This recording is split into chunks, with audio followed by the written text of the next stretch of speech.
My philosophy has always been you have to make ideas your own. It can't just be these dead words that you kind of digest that have no relevance to your daily experience. You have to take them, they have to come to life within you, within your own experience.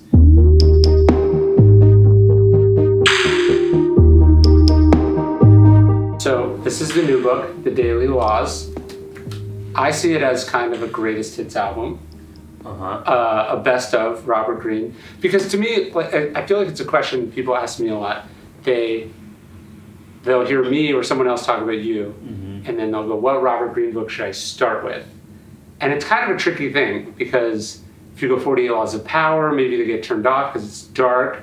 If you went with Seduction, maybe that's not what they're in. To me, it's actually a question I get with the Stoics too. Like, who should you start with? It feels really hard, but this is, to me, perfect because it's basically the best of all of your stuff in the most digestible way. Like, I was talking to a football player, actually. He plays at Alabama, and he had heard that The Laws of Human Nature was really good. And I thought, that's probably, to me, that's like advanced class Robert Greene. Maybe not where I would start if I was 19 years old. Yeah, it depends. It depends on your background, and if you've read a lot of books on psychology, and if you can stomach going through a nearly 600-page book. Right. But it's, I have a lot of people who you wouldn't think would be reading The Laws of Human Nature, but who read it slowly and bit by bit, and particularly if you're in a situation where you're dealing with a lot of difficult people. But the way I look at the book is a little bit differently, in that I sort of see like it embodying kind of two main lessons that I've derived in life. The first, this one? First one was, unlike you, I did not have any success in my life until I was essentially 38 years old. And prior to that, I had a lot of very painful experiences as I kind of wandered my way through the work world. And I was sort of entered the work world out of college with all of these silly illusions about people, about success, about who I was. And slowly they all got knocked down one by one. And it was very painful and very emotional, and it caused me a lot of drama, and it probably set me back several years. Although in the end, it gave me all the material for the 48 Laws of Power.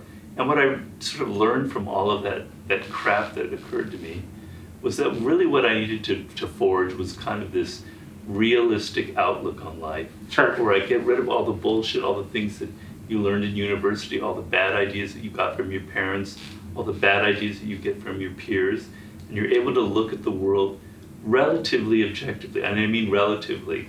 And it doesn't mean that life becomes this kind of boring, gray world of just, it actually becomes more exciting and fulfilling. And so I learned that the hard way, that kind of realistic attitude, which I was forged through a lot of battles, is really, really what allowed me to write the 48 Laws of Power. And then the second thing was the power of daily practice, of habits. Now, I've been meditating for about exactly 11 years now, every single day. I don't miss a single day. If I miss one day, I make sure the next day I do it 2 times. And the habit of doing it every day is just very fulfilling. It becomes something I look forward to, and it's really helped have a profound effect upon me. But habits of work and discipline, where every day you attack something, is where the power of our brain operates maximally. So this is a book that every day is going to make you meditate on something, and it's going to infuse you with that realistic outlook that I think kind of actually literally saved my life. No, I think that's right, because, and what I found with the Daily Stoic is you read it once and you're getting the sort of greatest hits survey course of the works and thinking of Robert Greene. And there's a lot of value in that, and that's more than the $26 or whatever the book costs. But it's really on read number 2 and 3, or 50, depending on how young you are when you buy the book. Right. That's where the value of the daily practice is. Like, I imagine your meditation is relatively the same as it was 10 years ago, 15 years ago. And the power is the groove you get into doing the same thing over and over again. Right. And I think, so you mentioned that The Laws of Human Nature is 600 pages. So there's a percentage of the population that could read a 600-page book. But how many people are going to take the time to read a 600-page book 2 or 3 times And the books that have really influenced me have been books that I've interacted with over the course of my life. Right, right. Yeah, I think there's something really special about the daily practice. This is what, like, for instance, daily or nightly Bible study is for certain people. It's, again, the words are the same, but you're different, and what you just went through or are going to go through that day is different. This is that Heraclitus idea that we never step in the same river twice. I think there's something really cool about revisiting the same ideas over and over again. Well, the thing is, my philosophy has always been you have to make ideas your own. Mm-hmm. You have to take what somebody teaches and you have to put it into your own experience. It can't just be these dead words Yes. that you kind of digest that have no relevance to your daily experience. You have to take them, they have to come to life within you, within your own experience. So you read a passage and it's not maybe what I'm really going through right now, but you kind of maybe recall some experiences in the past that might be relevant. And then the second day you come upon something that is maybe a little bit closer. And then as you go through it more and more and more, that kind of soaks in, and you see more and more access points to your daily experience. And then it can kind of become something that you internalize. Yeah, I talk about sort of using the confirmation bias like against itself, or using the confirmation bias to your advantage. So like I'll hear from people, they'll be like, how did you know on today's entry, the Daily Stoic, that this is exactly what I needed? Well, the truth is I didn't, right? I wrote it 5 years ago, and you might be in Australia and someone in America might be reading different entries on the same day.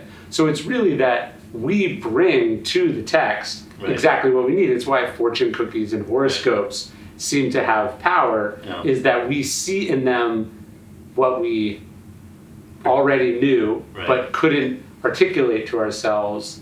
And there's sort of a Delphic quality there where like it's just vague, like your passages are just short enough, just general enough that whatever you're going through, it could feel like that was exactly the advice that you needed that morning. Well, I had the experience, very weird experience with the 48 Laws of Power when it first came out. I would go, it was my very first book tour, and I would go to, I was in Washington, and I went to the, what was it called? Voice of America. Yeah. And this woman comes running up to me in the hallway saying, God, that book that you just described exactly what I'm going through. Everything is just so perfect. You must know Washington really well. I said, no, I never did. And the same thing happened to someone who's in the what's the word, the charitable world, what do you call it? The nonprofit, yeah. In the nonprofit world. They did the same thing. Then athletes will say it. So yeah, you kind of project your own emotions and your own experiences of the moment into what you're reading. That's totally viable. And I think that's also what happens when, it's why Buddhism and Stoicism and Christianity often feel very aligned, even though they didn't particularly influence each other. Because also when you boil something down to its essence, like in the way that in comedy, the really specific becomes universal, because it's actually not that specific, it's tapped into something uniquely human that everyone can relate to, even if the experiences are very different. Yeah, very much so. I was also thinking when we were talking about this book that, in a way, maybe not everyone knows this, but I actually think the daily concept is slightly, it goes back to the very beginning for you, because if I remember correctly, you told me once that the original plan for the 48 Laws of Power was 52 laws, which could have been a week, reading a passage a week. Although if I remember correctly, you got rid of that specifically so people didn't do that. Yeah, it was also like playing cards, which there are 52 of. Oh, right. No. I mean, but the calendar, 52 weeks. But I mean, what happened was, I've told the story before, is the publisher, normally my relationship to publishers is, don't tread on me, hands off, get as far away from my material as possible. Do not edit it, I don't trust you. But in this instance, I'm open to their ideas, and in this instance they said, 52 laws of power doesn't sound so great. What we really want is 48, and the 52 sounded too much like a gimmick. Yeah. And I agreed, because I can't be rigid about things. Sure. So what I did was I took 4 of the laws and combined them with other ones. So I didn't get rid of anything, I just kind of made into 48, I just sort of fitted it in. Well, and that is the 48th law of assumed I'm formlessness, right? That actually they can be moved around Yeah. and combined with each other. But I'm also violating a law which seems, don't show your own tricks, but that's true. But it's 23 3 years later, so I don't really care anymore.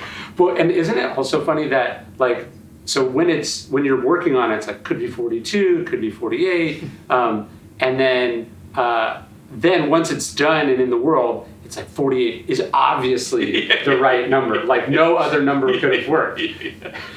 Yeah, people always say, what's the 49th law of power? I said, there's no such thing. It's only 48. It's everything in the universe.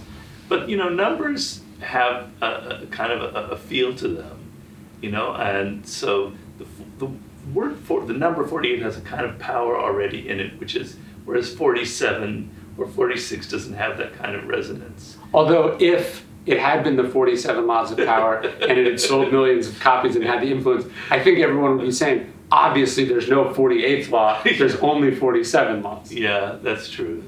So we sort of look backwards and we're like, it could have only been the way that it was, but in reality it was more malleable than... It was, and to be honest with you, when I first started doing the research for it, God, so many years ago, I had like 72 laws. Wow. I mean, the original concept was, I was going through all my research, and Yost, the man who kind of packages my material, who did the cover of this book, he said, well, Robert, how's it coming? And I said, well, I'm working on these kind of laws of power. And he goes, wow, that sounds great. Just that phrase hit him? Yeah. And he goes, and I said, yeah, I kind of have like 72. And he goes, well, just go with it. And then I sort of like kept reducing until it came to 48, or 52, whatever. Well, that's what, so on the For Virtue series that I'm working on, this is the weirdest one where I'm having to, like for you, it's the same with me, where you wrote each book not knowing necessarily what the next one would be, or they were sort of contained, although they work as a trilogy, or yours works as sort of a body of work that's now distilled down into this one. But this is the first time I'm having to think about how 4 books interrelate with each other. And you mean the 4 books in the series? Yeah, because so first courage, then temperance, self-discipline, then justice, then wisdom. Yeah. And so, like, I had a whole bunch of ideas that would go in the courage book. And then as I looked at the finished book, like you read a galley of it, there were chapters or ideas that I was like, actually, this has to go in the other book. And I think that was something I learned from you, though, was like, you have to sort of ruthlessly cull. You think it's 72. I mean, that would be heartbreaking to be like, actually, you have to either combine or get rid of 30-ish laws. Like, yeah. But that is a part of the process, is like really boiling it down, right, to only the best stuff.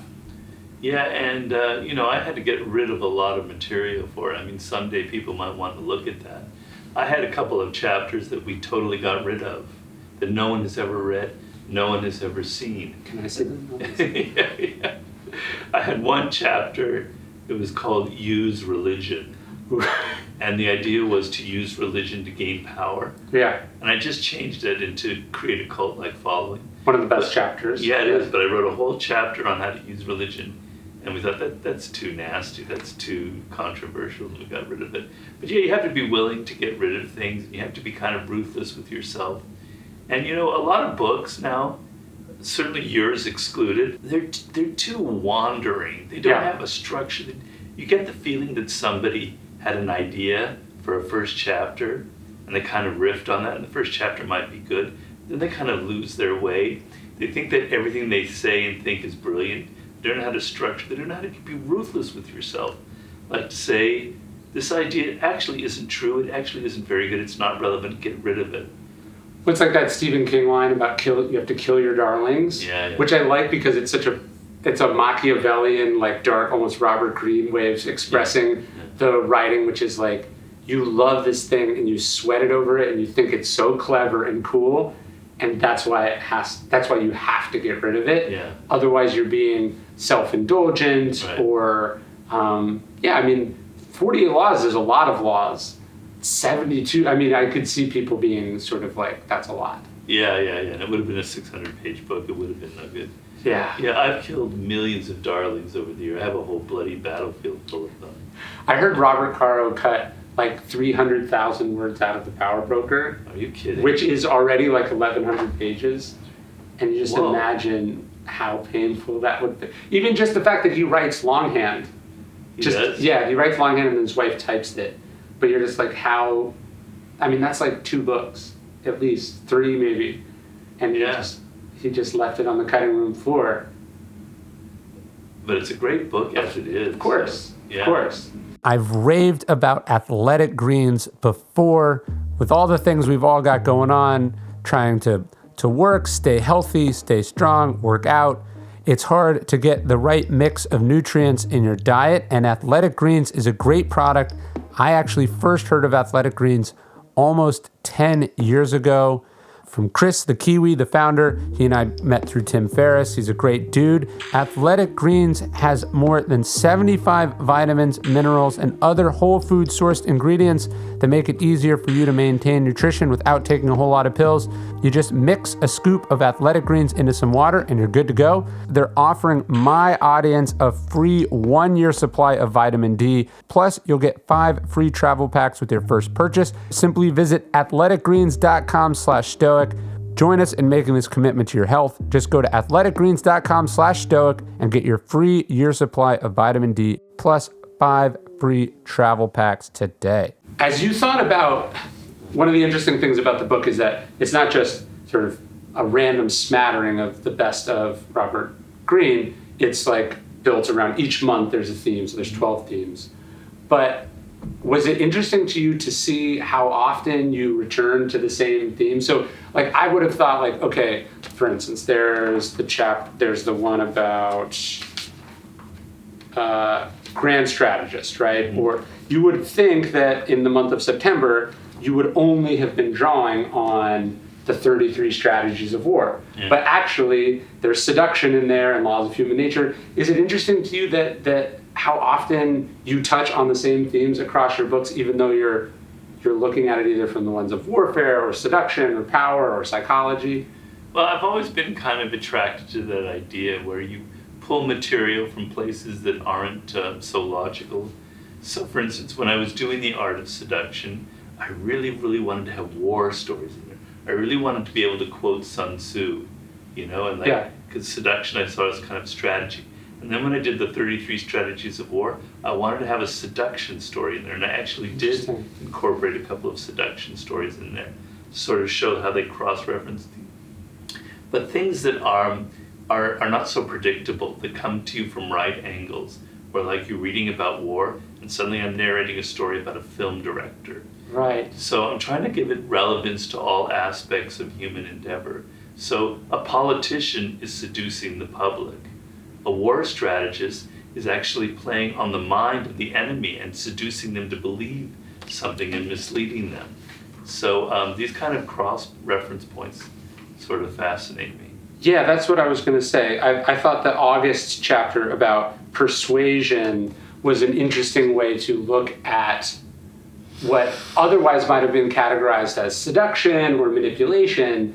It's like, oh, zooming out, like even if you're married and even if you're, not engaged in whatever, but you're trying to sell something to someone or you're trying to, get people interested in a story or an idea or a cause, you still are relying on the same timeless themes to do that. Well, it all kind of boils down to human psychology and how how the human mind works and our weaknesses and our vulnerabilities. And that's what all of my books kind of play on to some degree. Even Mastery is trying to work with your brain, how it's structured, and your own strengths and your own weaknesses. So that's a through line that goes through all of the chapters. But for the month of August, one thing we didn't say is each month is introduced by kind of an essay that's sort of reflects my own personal experiences. Right. Something I've never done before because I'm actually quite loath to talk about myself. This is your first book, I think, other than maybe the intro to the 50th Law, where there's the word I. Yeah, have that in the 50th I think so. Law? Well, you talk about you and 50 meeting, but I'm just saying this is the first, it's not breaking the fourth wall because this is like how it works, but you're like, Robert Greene, the character person, is in this book. Yeah, well, I usually try to avoid that because I'm trying to give out my books are narrated by the voice of God. I know that sounds very pretentious, but it's like, this is the timeless wisdom of 5,000, 6,000 years of human experience. It's not me, Robert. Yeah. But in this instance, each month is kind of illustrated by things that have happened to me personally, because believe it or not, these books actually do reflect things that I've felt and I've dealt with. And the month of August, I kind of talk about the process of writing a book. And we've talked about it a little bit earlier. The process of writing a book is a form of persuasion, is a form of seduction, right? And so I say, what goes... People have to be pretty enthralled to make it through a 600-page book. You have to carry them from here to here with all the things that are happening in the world, right, drawing them away from that. Right. And so I tell people, like, the main reason why I think books fail, and I honestly believe most books written now fail. I have a hard time getting through a lot of new books, although there are some very good exceptions, is because the writer assumes that the reader is on the same level, that they have the same amount of knowledge and the same amount of interest as he or she. And so they write as if the reader is just a reflection of them.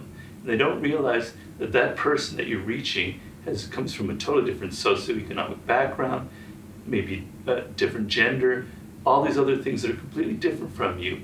And you have to kind of draw them into your world.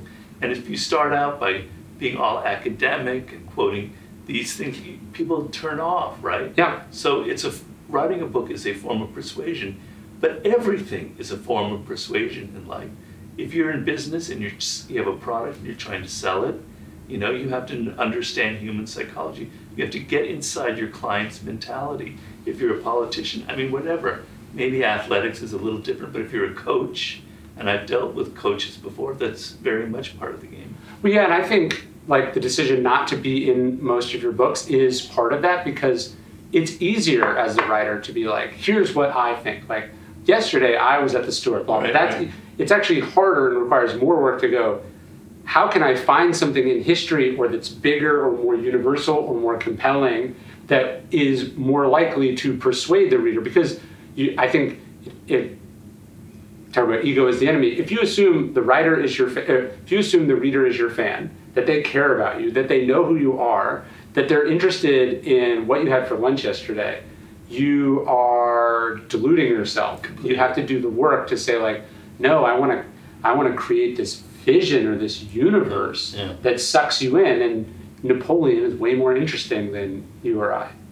Yeah, so I'm kind of violating that here. I hope that doesn't turn people off. See, I think it's the opposite, because now that you are, like, I think if this was your first book, it would be indulgent. But now, 20 years in, now people do, you've cultivated this air of mystery to go to the laws.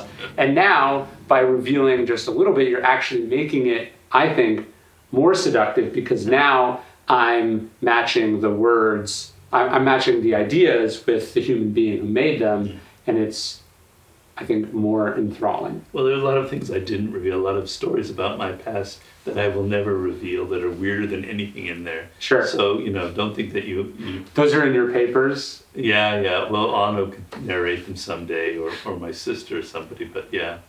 Yeah, it's... I do think most books don't do a good enough job convincing the reader to give a shit. Right. And that's why I think it's good that your books are controversial, and people, I think, sometimes misunderstand why that is. But it's like, controversy is also caring. Yeah. Like if you have a negative, like I've liked, like people will be like, I haven't read your book, Ego is the Enemy, but I disagree. And I go, that first off, that is what ego is. But the fact that you have a strong opinion based on the title alone is already won out over 90% of books that are out there. And so I think when you can make a strong argument, like I think with the new book, the Sublime, just even that, like I'm like, what is that? Right? Like that's a thing I vaguely know, but I don't know, and so I'm already like want to know more. I'm really struggling with that book. I mean, I think it's going to be very interesting and very successful, but I have to make an even extra leap to try and make this so relevant to the reader.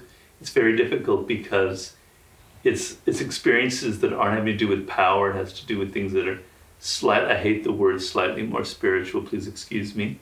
But what's more ineffable, it's not like, here's what troops did on this battlefield, and this is the terrain they won. Right. So how do I relate that to the reader? I had that problem with the war book. How do I make Napoleon relevant to your personal life? So it's actually been a problem throughout all my books, but Don't you think that's the journey you're on? Like if it was getting, the whole point of mastery is that you should be applying it to harder tasks. yeah. Well, I don't know if you go through the same thing. You should answer it. If I ever feel like the next book is kind of dead, it doesn't really feel like a challenge. It's like I'm just kind of riffing off my past success and kind of just doing variations on the same Sure. theme. Something dies inside of me, and then something dies inside of the book. It has no spirit, no life. So I have to feel like I'm surprised by it. I have challenges. I'm like, I have to up my game. I can't just rest on my laurels. It should scare you a little bit, I feel Yeah. like. You have the same thing? Yeah, because this series is sort of scary for me. And so I found this quote from Martha Graham, who actually I heard about through you. Was it Agnes DeMille wrote this fascinating biography about her? Yeah, I have. Oh, you do? Yeah. Maybe you're the one that told me about it. But it's a quote from Martha Graham where she's saying like, never fear the material. The material knows you're afraid and it won't help. That's great. I didn't know that. But I love the idea that it should be it should be, and I guess this goes to the idea of courage, but it should scare you, but then you also can't be afraid of it. That's the weird tension of it. Now, what do you think about people that are going into your book, where I feel like there's so much, people are so timorous. They're so afraid. They appear to be very strong and full of rage and anger, but really they're just conformists to the highest degree. And we're seeing like a plague of conformity in politics in all areas. Don't you feel, are you worried that people are going to be almost like shocked by your book, or like I don't know about that. I do. The problem, I think one of the things that scared me about the book is when you're talking about courage, you're implicitly condemning or indicting people for not being courageous. So it's somewhat of a sensitive topic, right? Because when you hold up courage, you're sort of implying that by definition, certain people are not courageous. Well, we're all start as cowards. Yeah. You and I talked about that when we discussed my own experiences and your experiences. So it's not like, you feel superior, but still. Well, it's interesting to me about courage because courage is this thing that we all admire. I don't think there's any culture that's ever existed in which courage was not only a virtue, but probably the primary virtue, right? Whether it's a matriarchal society or a patriarchal society, ancient, modern, courage is like as core as it gets as the human species. And yet, it's extraordinarily rare. And I don't know why, so it seems so strange, right? And it's not like mastery or like technical skill is also held up and rare, but it's rare because it's really hard to cultivate. Courage is so much more accessible to people. Like you have a choice every day, and yet it's rare. And I think that's what's most interesting to me about it. Like, Yeah. and often, and I get that there's obviously self-interest and self-preservation, but so often when you're looking at politics or business, I think Peter Drucker said like the future is scary, or something about how like you have to invent the future. It's the safest thing. Yeah. What's so interesting about courage is that often courage is the less risky thing for people. They do the cowardly thing, even though it's not in their interest. Right. But it's weird because nobody really talks about courage anymore. It's kind of a word that almost seems like 19th century, like it's Winston Churchill, like some dusty thick book that you never. So it's kind of weird that it's so important, but nobody really talks about it anymore. Well, I have a chapter in the book about earnestness, and there's a great quote from General Mattis where he says, "Cynicism is cowardice," and I think that's part of it. It's like to talk about courage, it feels like a little sentimental, or it's just like we have this expression now, like someone's a try-hard. Like they didn't know that. Yeah, or like someone's thirsty, like they want it too bad. Like it feels a little lame to like talk about courage, right? Like the great man of history theory feels silly compared to the idea of like systemic oppression and that, like, it's easier to be cynical and say that it's hopeless and broken than to courageously like believe in or be committed to anything. Right. Which is sad. It is sad. Well, that's why I think that this book is so important, because you bring it down to the level of the individual. So we often think we think in large, big paint strokes of society at large for change, that we all have to organize, etc. But it comes down actually to individuals making certain decisions and taking certain actions that are courageous. Well, that's what I've been trying to wrestle with, where it's like, let's say you look at a politician, you're like, why won't they just do this, right? And it seems, and they should, and that's obvious. But don't you think there's also, it's like, when was the last time I jeopardized the future of my profession for an idea that I believe in? So I think one of the weird things about courage is that we spend a lot of time questioning other people's, but less time actually like looking hard in the mirror and going like, yeah. When you know what, like, it's easy to go, why won't LeBron James, talk about China? It's because he's afraid of losing his endorsements. And that may or may not be completely true and fair criticism, but like, when was the last time I, said anything negative about a major source of my income? You've stirred up a few hornets' nests about. I have. I'm just saying it's really easy to question other people's courage. I know. as a smokescreen for having to be like, what are you doing in your own life? Yeah. Well, that's probably why I didn't go into politics in the first place. So I didn't have to get into that dirty position. But, that's what we did in the last talk we had.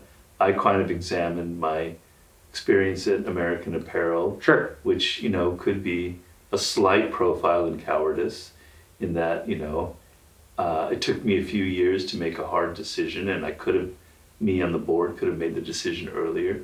But, I had to confront certain weaknesses in myself that were emotional, about betraying a friend, etc. So I can understand what you're saying. It's easy to always say the other person isn't being courageous. Yeah, there's a story I have in the book about Khrushchev where he was like, this is after the death of Stalin, he's sort of railing about Stalin and all his abuses, and somebody passes a note up and it says like, yeah, but where were you at the time? And he was gonna like have them killed or yell, and he just goes, well, I was where you are right now. Also in the audience. I have that same anecdote in the 48 Laws. Oh, really? I got it from Nick. I read a book that Nixon wrote. This fascinating book called Leaders, where Nixon wrote about all the leaders he had spent time with. Uh-huh. And I just love that story. And it's What's the true. book by Nixon? It's just called Leaders.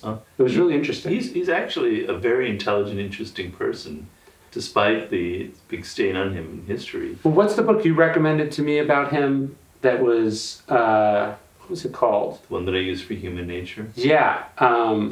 It's by the guy that works with Walter Isaacson, Evan something, I feel like. It was really good.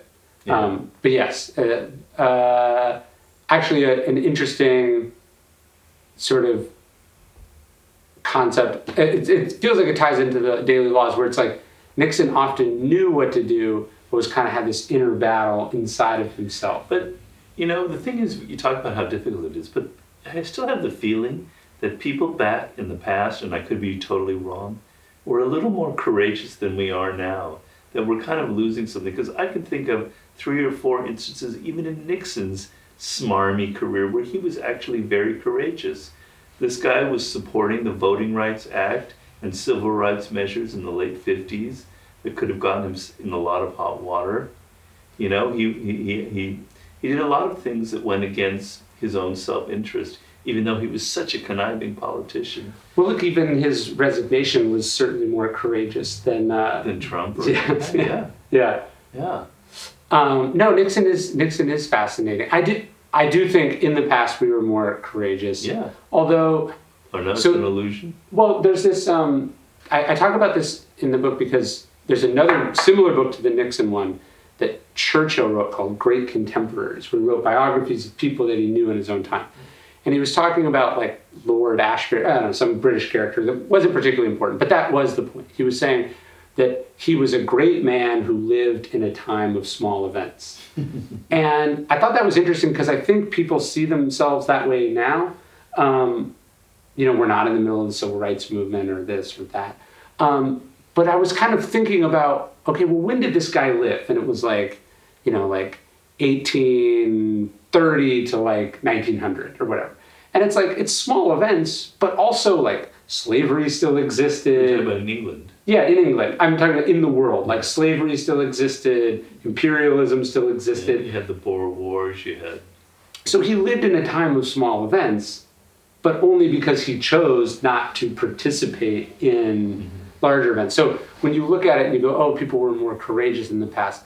They were, but they also kicked the can down the road on a lot of stuff as well. Yeah, but you take something like World War II, where every American, at least going on that, had to make incredible sacrifices. Sure. For the personal sacrifices for their food, their clothing, their health, their welfare. They were willing to do it because they saw a greater cause, and that took some. I don't know if that's quite courage. I'm not sure, but now where people. Well, I'm just writing an article about this right now, where I was describing a school teacher, and she's asked to do something that is against her conscience, and the power of the state comes down on her. The parents are angry. Everyone, she's embarrassed in the media. It's this huge thing. She says, "I won't do it. I'd rather be fired than do it." So, on paper, that's admirable courage. But what if I tell you that what she's doing is refusing to take a vaccine? And so it's interesting too that courage isn't simply defiance, or courage isn't simply standing alone. Right. It also matters what you choose to be courageous about. And so I think that's also something we're struggling with, is we do live in a time of relative peace and prosperity. And so I think people they want to be courageous, or they grew up admiring courageous people, and they don't, left and right don't always, they kind of will make either a mountain out of a molehill, or they'll ignore something. They don't quite know where to apply the courage. And courage is only valuable in conjunction with the other virtues. I see. And you make that point in there. Yeah, there's a Lord Byron quote. He says, "The cause makes all, that hallows or degrades courage in its fall." Hallows or degrades courage in its fall. But who's the arbiter of what the great cause is? I know you that's touch upon a problem there. That's the tricky thing for sure. But was it Lieutenant William Calley, the My Lai massacre? Everyone in his unit, under penalty, refuses to testify against him. Right. Is that courage? No. But it was scary, right? So there's a tension in courage, and it's courage is rare, but then courage applied to the right thing is rarer still. Yeah, but then you come back to the point, who's the arbiter of what is right? I know. Maybe that's what you're going to discuss in a way to kind of a standard that we can apply. Well, that's how the virtues relate to each other, right? So courage and self-discipline are connected, because if you're, you think about restraint or when to retreat, or discretion is a better part of valor. And then, justice and courage are inextricably intertwined, because courage in pursuit of an unjust cause. Plenty of brave Southerners fought in the Civil War, but it's not the same. We instinctively know there's something hollow about that. But that only came out through a historical vantage point. They at the time never thought that, and really even up until contemporary times, people really. I can remember growing up where the South and the cause of the Confederacy, it was kind of despicable. But Robert E. Lee, he was a courageous general. Right. So this is Trump just said this week. He said if Robert E. Lee was in charge in Afghanistan, we wouldn't have lost. Right. He would be on his horse, with leading the cavalry. I hate to break it to you, but he did lose the Civil War also. So. But the woman who's you mentioned. Yeah. Is it really courage, because she's got this crowd that she belongs to, and she's kind of conforming to their opinions, and she's perhaps afraid of what her neighbors will think if she gets the vaccine. It's true. There's no like kind of higher. Well, I think it's just important. Courage is not just not doing, like, courage is not just not doing what people want you to do. Just as freedom is not just freedom to give people a deadly virus. So I think you have to think about what are you deciding to be. Well, think about it with Dove, right? Dove saw himself as this courageous liberator, and, you know, like, that he was breaking down boundaries and he was brave enough to be himself. Maverick. Yeah, and it's like, actually, you had lost all self-control. And it's not the same, not the same thing. Yeah, I mean, I think it's important, though, to have kind of icons Sure. of courage in the world. And so, like, one person I looked at right now, I've mentioned you before, is the Russian Navalny. Yes. I think... I included him in the book because of after we talked. Oh, yeah. Yeah. I'm like, you know, I couldn't have that kind of courage, but I could admire it because he's basically, so he was in Germany after being poisoned. He got away. He knows they're going to kill him or they say he's going to suffer, and he goes back to Russia. Man, I couldn't do that. No. But I admire that so greatly. So I think the ability to have people that you can say, maybe I can't do that, but boy, I admire it. Maybe that will have some meaning if ever I'm in similar circumstances because I have a role model, you know? Yes. And it's important that I live up to these certain particular ideals. No, I think that's right. And I talk in the book about, it's like sometimes you need the courage of the immigrant to leave the old world and come to the new world. Yeah. But then you also sometimes, if everyone did that, things would never get better there. And so, you think Martin Luther King could have lived out his life peacefully and in Africa. influence, in New York City. And many times he would go back to the places where he knew he would be arrested. Specifically, he said, I have to go back into the valley. Right. And I think that's what Navalny did is he went back, even though he knew what would happen. And to me, that's not just courage, that's a higher plane of what you would call heroism. If you think about, like, the Spartans were brave, but the decision to go to Thermopylae is a level of courage that's, I think, almost transcendent. Right. Yeah, and I think your point about examples is good, and I love the Longfellow poem where he says, the lives of great men all remind us we can make our lives sublime. Yeah. That's also the problem with our study of history, where we try to project certain things. We strip ourselves of the ability to have heroes that we admire. Oh, yeah, right. It's all, like, looked at through the prism of our own values now, and so, they believe in things that are despicable, or they did this one act that is morally dubious to us today. Who would ever survive that kind of scrutiny? You could even apply it, I suppose, to Navalny if you wanted to be that cynical. He has a bunch of regressive, ridiculous beliefs from what I've read. Well, he did earlier on. Yeah. Yeah. And that was actually something, maybe that's a good place to wrap up. I remember you told me this. You were like, read older books, like read older biographies, back to Plutarch and beyond, in that, like, the point, there was a pivot point in literature where we decided that the role of the biographer was not to find what we can learn from this person or what made them great or special or whatever. It was like, either let me literally compile as many facts as possible, or let me destroy this person piece by piece to the point where there's really no reason to study them at all. Uh-huh. And I think the older books do a better job, not of turning someone into being more than just a person, but actually looking at it from the frame of, like, what can I learn from this person? Yeah. And then, of course, we now have, like, 100 years later, we're able to, there are a lot of books that were written in the past that we wouldn't like now, so we were able to judge that with the perspective of the years gone by.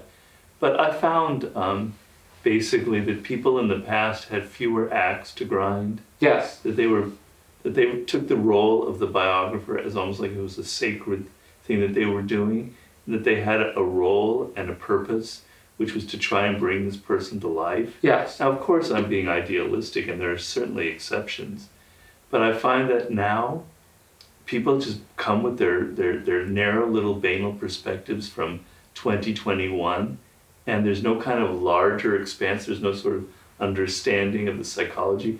You don't get inside the person, Yeah. you know?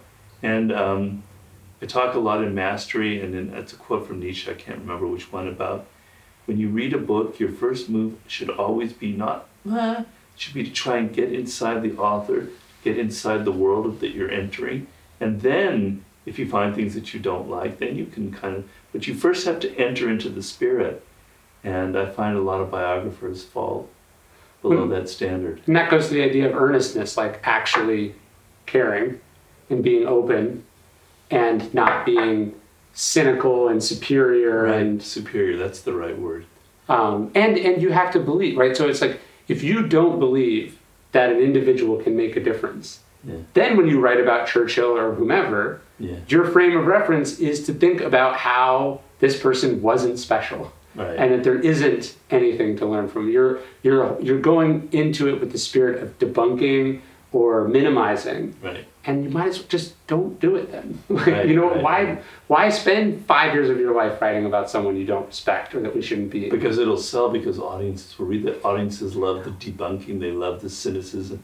It feeds what Kierkegaard calls the leveling process we're going through, where there shouldn't be any great men or great women that we all kind of envious, and that if you debunk a Lincoln, who people are doing now, or you debunk a Roosevelt, who remember, wow, then I don't need to feel so inferior. I'm just as, he's worse than I am. Then I don't have to do anything. Yeah. So last thing, you mentioned Nietzsche, and I thought we should always talk about the Amor Fati coin that we did together. Yeah. Walk people through what Amor Fati means. And I know we sat on this exact couch and talked about it like 2 years ago or more, but it strikes me that a lot of things which have required the idea of Amor Fati have transpired in the years since we talked about it last. You mean for me personally? Well, no, I for you personally, but I just mean in the world. Like, it's easy to say, like, Amor Fati, love it all, and then the world grinds to a halt in a deadly pandemic, and businesses close, and society's tearing itself apart. How do you think about that now? Well, it's a truth, it's a principle that will stand the test of time. It doesn't matter what happens in the world. It's not like the pandemic is suddenly going to prove Nietzsche was wrong. The idea is things happened in the world. 98% of it's beyond our control. We're constantly dealing with pain. We're all going to die, right? Life involves obstacles, as you titled your book, etc. Yeah. There's no getting around it. Right. So what is the point of kind of complaining or pushing against them? To Nietzsche, that meant you are denying life itself, because life involves adversity and pain. If you embrace the pain, if you embrace the adversity, you are embracing being alive itself, right? Sure. And so in the course of the pandemic, there are many advantages that you can get from that. I mean, of course, if members of your family die, I don't mean to be You would never have chosen it to begin with, but... Yeah.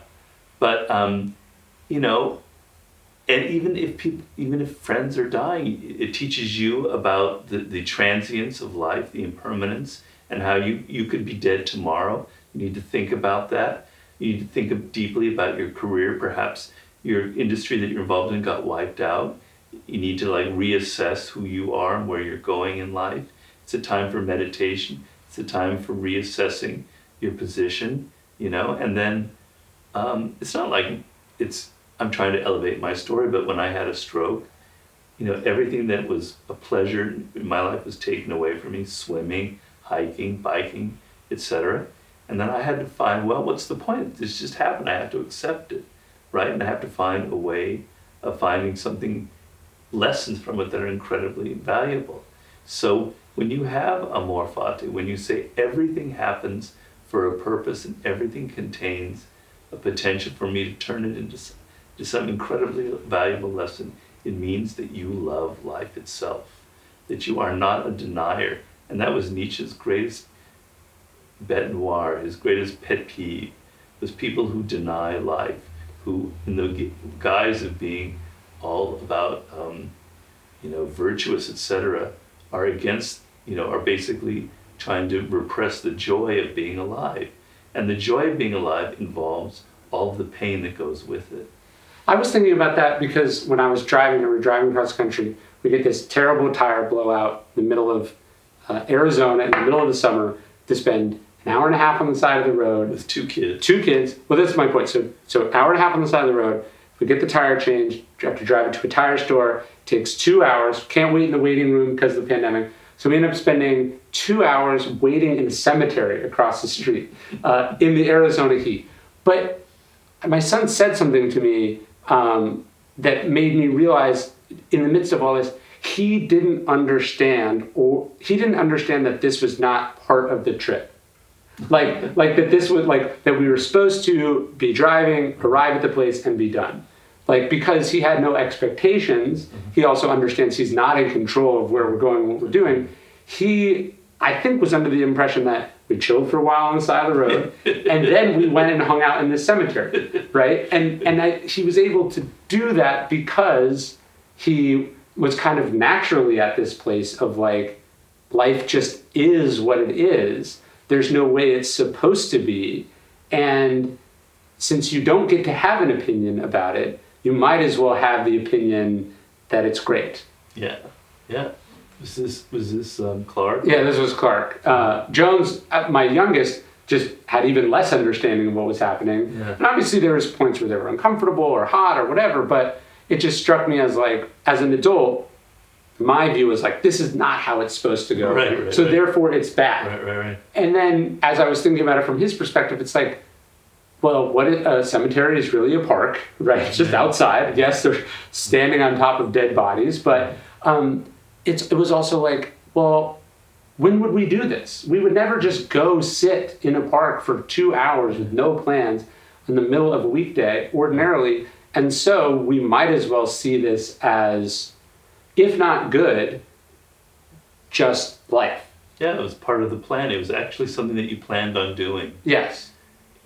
Sometimes when I'm meditating, I'm sort of seized by this idea that the world just is as it is. Mm-hmm. It doesn't have anything to do with my thoughts or my feelings. It just has this reality, right? That completely transcends me as an individual. So whether I'm upset or angry or whatever, it doesn't matter. It has no connection to me, right? Yeah. It just is what it is. And it's actually a really awesome feeling to sense that there's this kind of thing that transcends you completely. And it's just life going through its motions, happening every day, that the sun is shining and that the plants out there don't know anything about Robert's problems. Right. So yeah. Yeah, there's a Marcus Aurelius quote. He's quoting a lost play from Euripides, but he says, "And why should you feel anger at the world as if the world would notice?" Yeah. And it's why would you be upset by this and punish yourself by not enjoying whatever it is? Isn't that a horrible thought, a lost play of Euripides? I'm so upset that we can't have these things. What struck me is that Euripides was more, this is also, I think when you zoom way out, you get a different perspective of history. Euripides was farther away from Marcus Aurelius than we are from Shakespeare. Yeah. And so you're just oh man, Yeah. So he could read these lost plays. He either had a fragment of it or he knew the play or it was performed still and it was lost. And Euripides wrote 70, 80 plays, of only which 7 or 8 survive, and they're all amazing, or maybe more. Yeah, and I mean, obviously there's lost versus the Stoics. Stoics. Yeah. Do you think that Amor Fati, because I was thinking about this definitely during the pandemic, but Amor Fati to me also feels very intertwined with the best piece of advice you gave me, which is the alive time, dead time idea. Because to me, alive time, Amor Fati is saying yes to life, which is actually there's a new Viktor Frankl series, a lost set of his lectures called. Really? Yeah, the title to me is amazing. It's Yes to Life. The subtitle is In Spite of Everything. Oh, that's good. And to me, I feel saying, is that his own title, or did they just put it? I think that phrase is okay, from. that's but the idea that Amor Fati is saying yes to life, or to me it is choosing a lifetime. Does that sound right to you? Yeah, I mean, so let's take the idea that you're in some awful job, which the majority of people are in, Sure. to be honest. And I was in earlier, so I understand it very well. So if your attitude is, God damn, this job sucks, I can't wait till I get out of there. I hate these people, why do I have to serve them? Fuck shit, etc. That is dead time. Right. Because you're not thinking, you're not interacting, you're just going through the motions. 8 hours passes and nothing has happened inside of you. You are dead. You are spiritually and morally dead inside. Right. But let's turn it around and you say, man, this job is kind of boring, but actually I'm learning a lot about myself. I'm learning I don't want to have this job. I'm going to go to night school, I'm going to go home, and I'm going to study. And actually these people I'm dealing with, if I try and actually help them or be nice to them, maybe something will come back to me, or maybe I'll learn something about people's psychology. So your attitude is, I'm going to learn from this experience. Right. Now everything turns green inside of you. It's like a plant that's living and growing and developing. And so that to me is a lifetime, and it can happen in any situation. And in meditations, and that's why we have the fire on the front, Mark Aurelius says that, a fire turns everything into Right. flame and brightness. To Great me, quote. it's great, and I think it's also the indictment. So if you're deciding to see it as dead time, or you're deciding to resent it or argue about it, what you are implicitly admitting is that you don't have a very strong fire. That your fire, because like if you just have a little fire and you throw a big log on it, it puts it out, right? Or too much oxygen can put it out. But if the fire's really going, it lights it right up. It's able to consume That's it. a great way of putting it. So you're essentially admitting, like, I don't have what it takes to, Right. like, you're the one that sucks. The Right. job is what it is. Right. You're the one who's not talented enough, driven enough, open enough, whatever, to at least use it. That's not to say you have to do it forever. You can leave and change. Well, you will. But the thing is, think of it this way. When you're going through it and you're in the dead time zone, which happens a lot, and I've known it, dealt with it personally, you actually feel pretty bad about yourself at the end. You start getting down on yourself and you start developing this attitude that you maybe aren't worth more, that you really can't achieve anything else.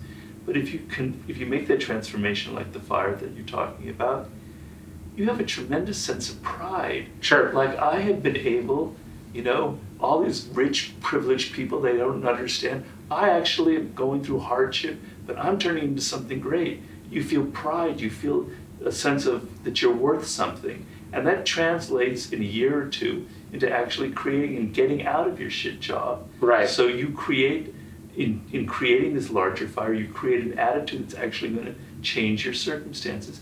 And it makes you feel much better about yourself. So why go in the opposite direction? Right. It's like life is too short to not to feel anything but Amor Fati. Yeah. Because you're well, again, you don't have a choice, so you might as well like. Yeah.